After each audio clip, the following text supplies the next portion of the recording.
Hey guys, working on our week 13 mastery video assignment. Gonna dive into one of our details here and see what we can find. Alright, so we've got detail C2 of AE 514. We'll take a peek at that here. We've got some type of metal roofing here and flashing and drip edge that kind of comes off the edge of this. We can see our curtain wall up on top of this. Looks like a little piece of a roof. Then we have more curtain wall here. We can see that we've got this rigid insulation inside here. We've got some framing members inside of that. It's saying that we've got some spray foam coming inside of the building. We've got some tube steel structural pieces. We can see the framing is attached to that tube steel. We've got a roller shade housing here to come down in front of the window. The soffit there, where I talked about the curtain wall. We've got a wood nailer here. It must be that this roller shade needs to attach to that wood nailer. So they've got that wood nailer inside. We've got this thermal barrier. Where do they call it? Foil thermal barrier. Looks like it comes inside the insulation as an added means of protection there. Okay, so in trying to understand this detail, nicely enough they gave us what page that came from, at least a section of it. That was AE 306. So if we pull over here to our bookmarks, let's make this a little smaller. Pull up AE 306. This is a wall section. So I can see in a larger section here what's happening. We have our wall coming up, footing concrete wall here underneath. We've got some of that B decking with poured concrete on top. This section has obviously been cut here, and then this wall continues up to the top, and looks like we have our roof up here. It was still a little hard to gauge exactly what that was. One of the nice things about this set of plans is this title sheet has a rendering of what this building looks like. And as I popped over to this rendering, I could see this pop out here, and then my guess was that that pop out is probably what we were talking about. So if we run to a set of floor plans, let's go to the 100 sheets and see. We go to A, I don't know, 102A. Let's look at the upper plan. Okay, so if we come in here, I can see that pop out, and I've got this A4, and I click on my link there, and that brings me back to my detail. So I've confirmed that that's what we're looking at, and I can see here that what we're looking at is this little pop out on the side of the building that has glass here below.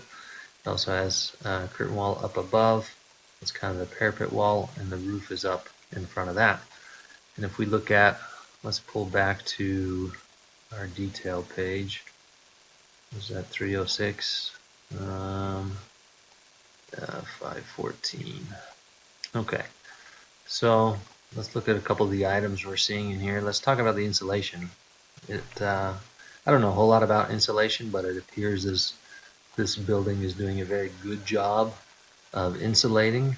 It appears that we have 3 layers of insulation. We have this one here, which is a 2-inch thick rigid insulation. Inside of that we have this spray foam insulation, and then inside of that we have this foil barrier as well.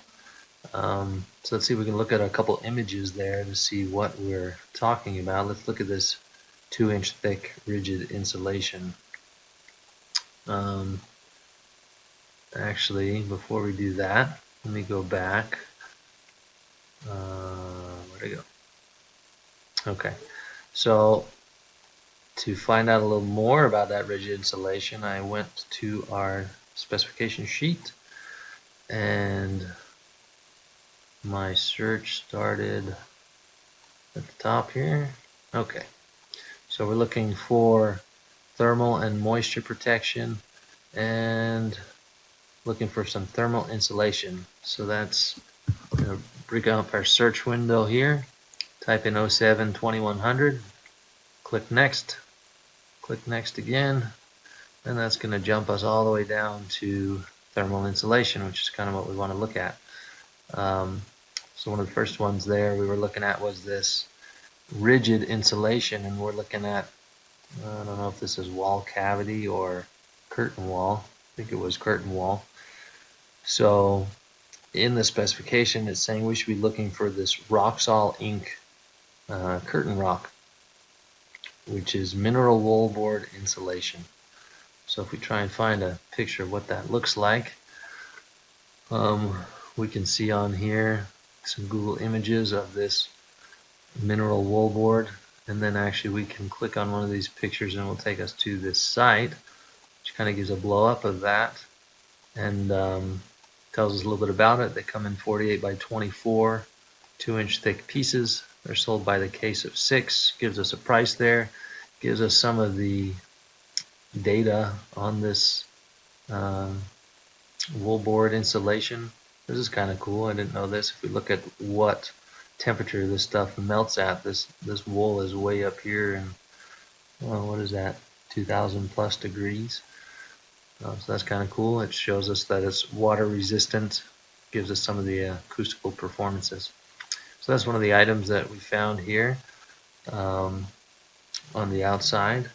And one of the next items, let's look at, we've got the spray foam that's coming on the inside. And if we go back to our specifications here, I think we will find spray foam. So we've got this polyurethane foam insulation, which is a closed cell polyurethane foam. This stuff's really cool. If you haven't seen it applied, it comes out of a gun and it mixes as it comes out of the gun and it expands. Here we go. Here's some pictures. So you can see, here's a guy here spraying that foam. So as the liquid comes out, you have two different lines coming in, and there's a chemical reaction that's formed as this sprays and it starts to expand. It's just like that spray foam you buy in Home Depot that expands and fills cracks. So you spray that stuff in there and it fills all the cracks. And I live in Las Vegas where attic spaces get extremely hot and you don't want to go up inside your attic, but you can actually hire these guys, and I did in my house, to come up and spray inside your roof line. They'll crawl up in your attic, they'll spray up in your roof trusses, and basically turns it into a cooler, and so you can pop up inside your attic and it's basically the same temperature as a house. So it's pretty amazing stuff. So that's our spray foam. Then it's also got a third layer here, which is called this foil thermal barrier, that runs around our roller shade here, up underneath there, back by the structural steel and up that way. If we look at an image of that, okay, we've got this radiant guard right here off of Amazon. This is 48 inches by 250 feet. I don't know if that's exactly what they were looking for. I didn't look up the spec on that one. So I think that's it. I've got we went over the symbols and looked at some of those pictures to help understand that they're really trying to prevent heat from coming in at this location, and they're doing a really good job of preventing water with these details for drip edges. You can see that they've got this roofing detail curling all the way back up and around to prevent any water intrusion from there. So thanks a lot, guys.